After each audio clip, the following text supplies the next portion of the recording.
कृपया नए दर्शक चैनल को सब्सक्राइब कर ले। धन्यवाद। हिमालय की तलहटी में बसा एक छोटा सा गांव था, जहां माधव नाम का एक कुम्हार रहता था। माधव की आंखों की रोशनी बचपन में ही चली गई थी, लेकिन उसके हाथों में एक जादू था। वह मिट्टी से ऐसी कलाकृतियां बनाता था कि छूने वाला दंग रह जाता। माधव का अटूट विश्वास था कि महादेव उसके साथ ही रहते हैं और वही उसके हाथों को सही दिशा दिखाते हैं।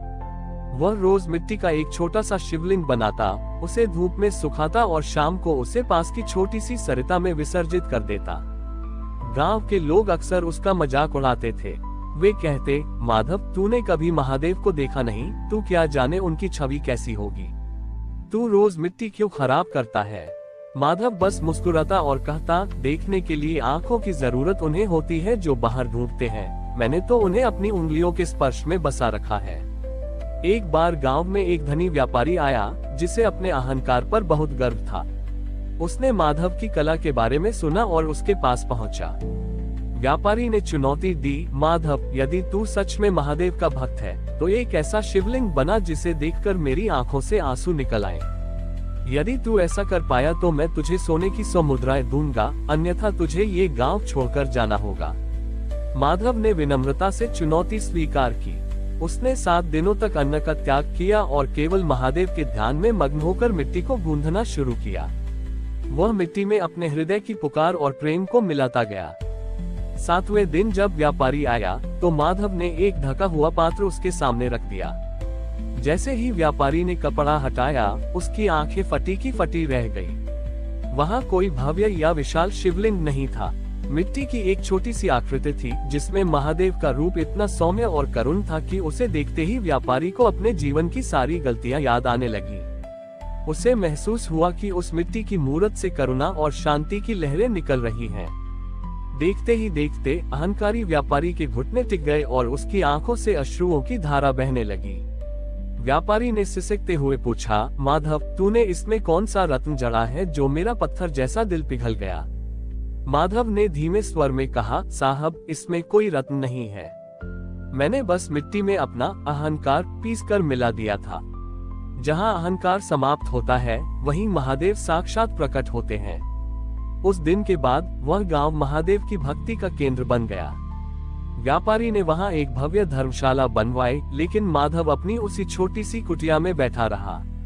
उसने कभी सोने की मुद्राएं नहीं ली, क्योंकि उसे वह अनमोल धन मिल चुका था जो आंखों वालों को भी नसीब नहीं होता, अपने भीतर महादेव की मौजूदगी का निरंतर अनुभव। उस अंधे कुम्हार ने पूरी दुनिया को सिखा दिया कि शिव रूप या रंग में नहीं, बल्कि भक्त के उस निर्मल भाव में बसते हैं जो मिट्टी को भी अमृत बना देता है। माधव की इस ख्याति ने दूर दराज के क्षेत्रों से जिज्ञासुओं को उसकी कुटिया की ओर खींच लिया। अब लोग केवल मूर्तियां देखने नहीं, बल्कि उस दृष्टि को समझने आते थे जिससे माधव बिना देखे ही सृष्टि के स्वामी को छू लेता था। एक दिन उस राज्य का सबसे बड़ा विद्वान, जो शास्त्रों के तर्क वितर्क में किसी को भी हराने के लिए जाना जाता था, माधव के पास पहुंचा। विद्वान ने उपहास करते हुए पूछा कि माधव, तुम मिट्टी के इस ढेर को महादेव कहते हो, पर क्या तुम्हें पता है कि शास्त्रों के अनुसार महादेव का स्वरूप कितना विराट और भयंकर है। वे शमशान में रहते हैं, उनके गले में मुंडों की माला है। तुम इस कोमल मिट्टी में उन्हें कैसे ढूंढ लेते हो। माधव ने शांत भाव से मिट्टी गूंथते हुए उत्तर दिया कि महाराज, शास्त्र महादेव की महिमा बताते हैं, पर अनुभव महादेव को अपना बना लेते हैं। मेरे लिए वे भयंकर नहीं, बल्कि उस माँ की तरह हैं जो अपने बच्चे के खिलौने में भी प्राण फूंक देती है। विद्वान को यह उत्तर अखर गया। उसने एक और कठिन परीक्षा ली। उसने माधव के सामने 3 अलग अलग स्थानों की मिट्टी रख दी, एक शमशान की, एक राजमहल के आंगन की और एक गौशाला की।